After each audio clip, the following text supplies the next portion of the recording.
ഒരിടവേളയ്ക്ക് ശേഷം നിയമസഭാ സമ്മേളനം പുനരാരംഭിച്ചപ്പോൾ സഭയിൽ അരങ്ങേറിയത് നാടകീയമായിട്ടുള്ള രംഗങ്ങളാണ്. ഇന്നും സഭ സ്തംഭിച്ചു. ഇനിയിപ്പോൾ തെരഞ്ഞെടുപ്പ് കാലഘട്ടമാണ്. ഈ സമയത്തൊക്കെ തന്നെ ഈ വിഷയങ്ങൾ വലിയ രീതിയിൽ ഉയർന്നു വരാൻ സാധ്യതയുള്ള കാര്യങ്ങൾ തന്നെയാണ് ഇന്ന് സഭയിലും സംസാരിച്ച് അത് അവസാനം വലിയ രീതിയിലുള്ള തർക്കങ്ങൾക്കും നാടകീയമായിട്ടുള്ള ഒരു അവസാനത്തിനും ഇടവച്ചിരിക്കുന്നത്. ശബരിമലയിലെ വിവാദമായ സ്വർണ്ണക്കൊള്ളക്കേസ് മുൻനിർത്തി പ്രതിപക്ഷം ഉയർത്തിയ ശക്തമായ പ്രതിഷേധം സഭാ നടപടികളെ സ്തംഭനത്തിന്റെ അരികിലെത്തിച്ചു. പ്രതിപക്ഷ നേതാവ് വി.ഡി. സതീശന്റെ അഭാവത്തിൽ ഡെപ്യൂട്ടി ലീഡർ കെ ബാബുവാണ് സഭയിൽ പ്രതിഷേധത്തിന് നേതൃത്വം നൽകിയത്. ദേവസ്വം മന്ത്രി രാജിവെക്കണമെന്നാവശ്യപ്പെട്ടുള്ള ബഹളത്തിനൊടുവിൽ പ്രതിപക്ഷം സഭ വിട്ടിറങ്ങി. ശബരിമല സ്വർണ്ണക്കൊള്ള കേസിലെ അന്വേഷണം പ്രഹസനമാണെന്ന നിലപാടാണ് പ്രതിപക്ഷം സ്വീകരിച്ചത്. കേസിലെ പ്രധാന പ്രതികളെല്ലാം ജയിലിന് പുറത്തിറങ്ങിയത് അന്വേഷണത്തിന്റെ പാളിച്ചയാണെന്നും കെ ബാബു ആരോപിച്ചു. തെളിവുകളില്ലാതെയാണ് തന്ത്രിയെ അറസ്റ്റ് ചെയ്തതെന്നും ആചാര ലംഘനത്തിന് കൂട്ടുനിൽക്കാത്തതിനാലാണ് ഇത്തരമൊരു നീക്കമെന്നും പ്രതിപക്ഷം വാദിച്ചു. സഭാ നടപടികളുമായി സഹകരിക്കില്ലെന്ന് പ്രഖ്യാപിച്ച പ്രതിപക്ഷം നടുത്തളത്തിലിറങ്ങി മുദ്രാവാക്യം വിളിക്കുകയും പ്രതിഷേധിക്കുകയും ചെയ്തു. പ്രതിപക്ഷ ആരോപണങ്ങളെ രാഷ്ട്രീയമായും നിയമപരമായും നേരിടാനാണ് ഭരണപക്ഷം ശ്രമിച്ചത്.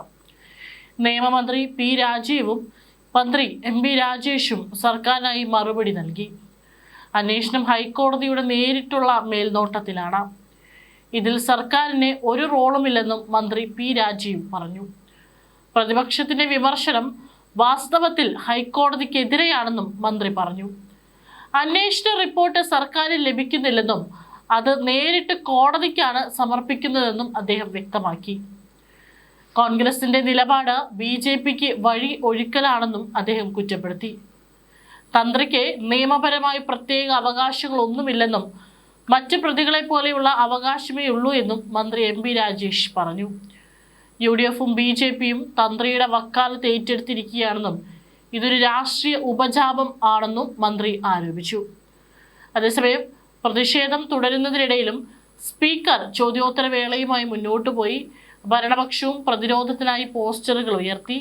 സോണിയാഗാന്ധിയും ശബരിമല മുൻ തന്ത്രി കണ്ഠര് മോഹനരും ഉൾപ്പെട്ട പഴയ ചിത്രങ്ങൾ ഉയർത്തിക്കാട്ടിയാണ് ഭരണപക്ഷം പ്രതിപക്ഷത്തെ നേരിട്ടത്.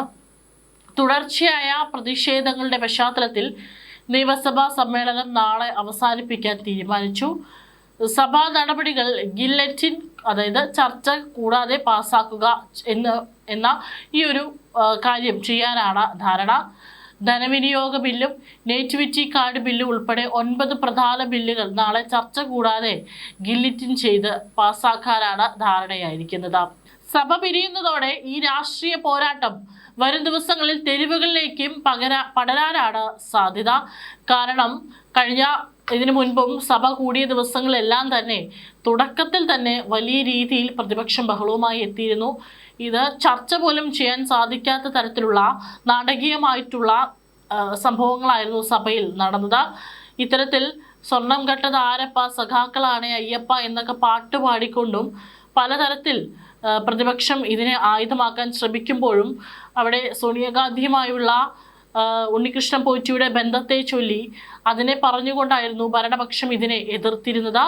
ഇപ്പോഴത്തെ നിലവിലെ അന്വേഷണത്തിന്റെ അവസ്ഥ എന്ന് പറയുമ്പോൾ പ്രതികളെല്ലാം തന്നെ നിലവിൽ ജാമ്യത്തിൽ പുറത്തിറങ്ങിയിരിക്കുകയാണ്. കുറ്റപത്രം സമർപ്പിക്കാനായിട്ട് SIT കൊണ്ട് സാധിച്ചിട്ടില്ല.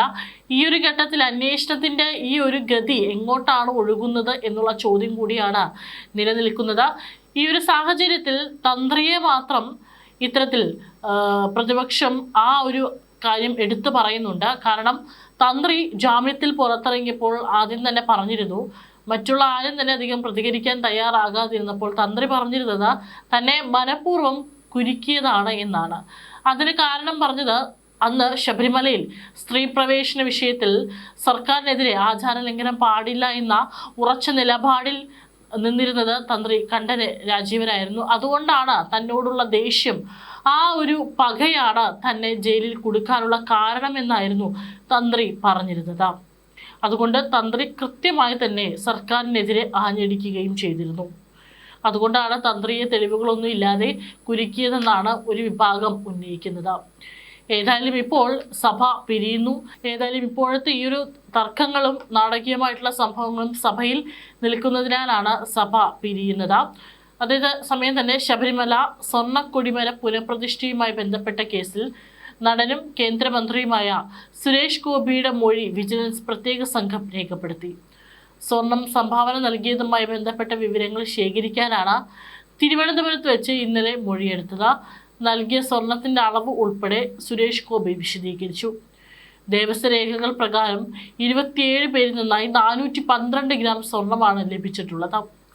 ഈ കണക്കിൽ കൂടുതൽ സ്വർണം ലഭിച്ചിട്ടുണ്ടോ എന്നും അതിൽ ക്രമക്കേട് നടന്നിട്ടുണ്ടോ എന്നും കണ്ടെത്തുകയാണ് വിജിലൻസിന്റെ ലക്ഷ്യം.